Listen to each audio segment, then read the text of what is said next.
Marami nakapansin na lagi ako nakasombrero dahil ang gulo-gulo ng buhok ko. Kaya ngayon, unang gupit natin dito sa Pilipinas. Tara! Siyempre, kasama ko ang pinakamagandang Reyna Jess. Di naman. Andito kami sa Robinson Calasiao. Maghanap ako ng salon or gupitan dito. Andito na kami sa loob. Wala pang masyadong tao. Kakabukas lang siguro, no? Ang ganda mo. Di naman. Stop muna kami dito sa National Bookstore. Babili daw si Reyna Jess ng marker.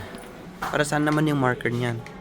Pangsulat ko sa Oo. trash pen natin. Para hindi mawala. Para hindi mawala. Try ko dito sa David Salon kung may available sila.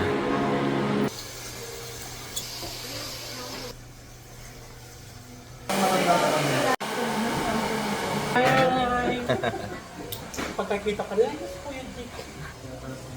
Number 3 po. Aba.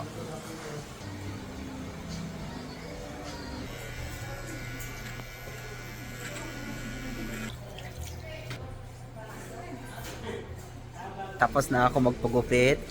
Sobrang pogi. Sobrang pogi ba? Ang galing, no? Masaya ako.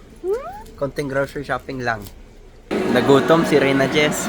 Kakantay sa'yo. Kakaantay sa akin. Oh, sarap naman ang ulam mo.